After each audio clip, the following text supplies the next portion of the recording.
Hi there, Chris from TotallyEV, and here I'm doing a dedicated audio review of the MG ZS Hybrid Plus. If you want a detailed review of the vehicle itself, make sure you check it up on your pop-up banner or by following the links down in the description below or the pinned comments.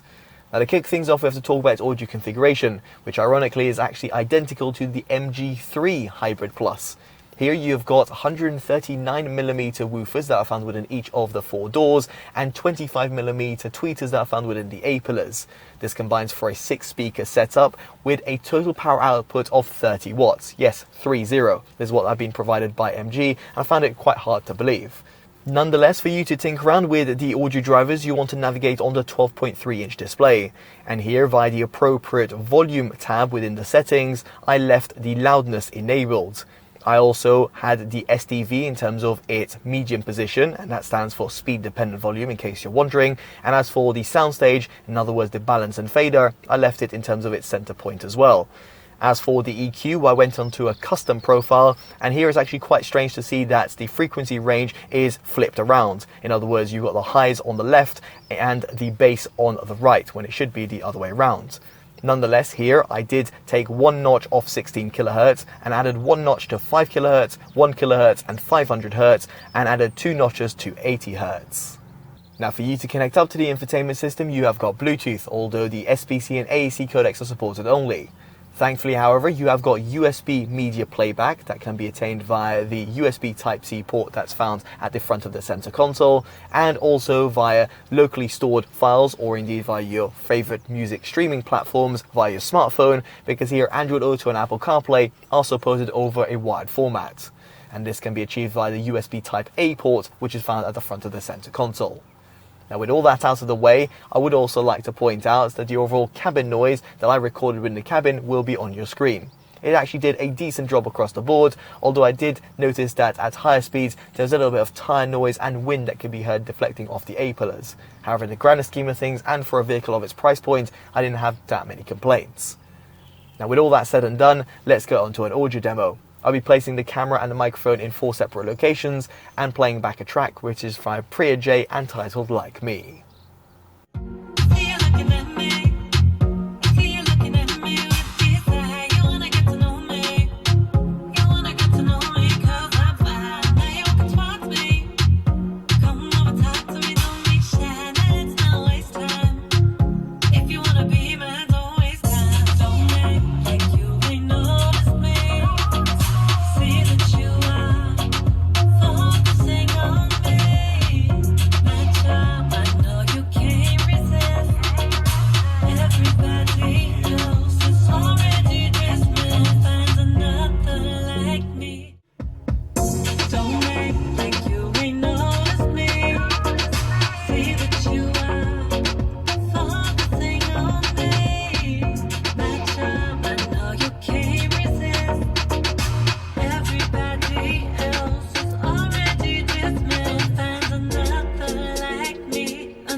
So I do appreciate an audio demo over YouTube is not quite ideal, but I thought to provide it as it gives you a bit of a taster as to what to expect.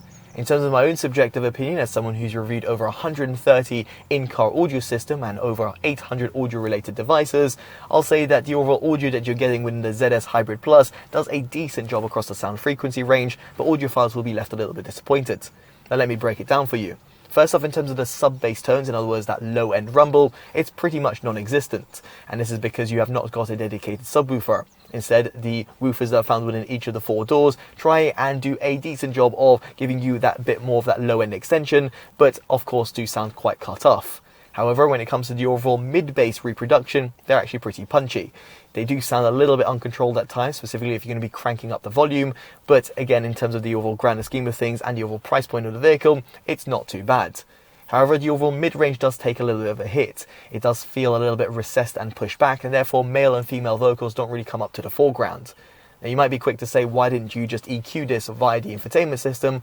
Well, by doing so, it actually takes away from the accuracy. And it's actually pretty severe, because by going for anything more than 2 notches, you'll find that the overall mid-range does sound quite artificial, therefore taking it away from what the artist meant to reproduce.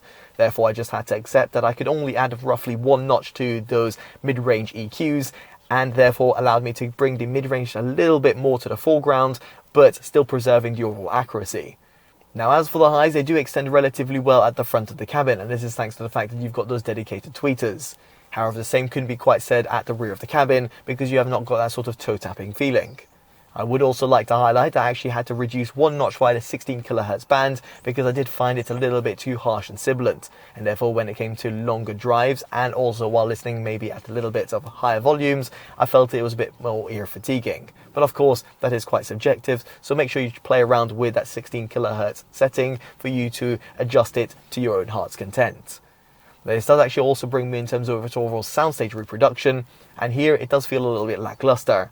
Not only in terms of the overall instrument separation, but also in terms of the overall width and depth. It doesn't actually feel as engaging as you might expect. And this is namely due to the lackluster number of audio drivers that are found within the cabin, and also their positioning. Nonetheless, over here, when it comes to actually basic music listening, I found it to be perfectly acceptable. What I'm trying to say over here is that the audio system that's comprised within the ZS Hybrid Plus is actually decent and will suffice for the vast majority of consumers, and as a result gets our Audio Approved Awards. However, for audiophiles, or those people who are a little bit more into listening to audio tracks, then you might want to consider some aftermarket solutions. And this is because it actually does lack that low-end bass and also that mid-range accuracy. Now, I'd be curious to know what you make of the audio system that's comprised within the vehicle down in the comment section below, and how you feel it compares to some of its competitors. If you have enjoyed this detailed independent review, definitely do consider dropping a like, subscribing and hitting the bell notification, all of which would be greatly appreciated. As such, I've been Chris from TotallyEV, and I'll hopefully see you in the next one. Take care of yourselves, and goodbye.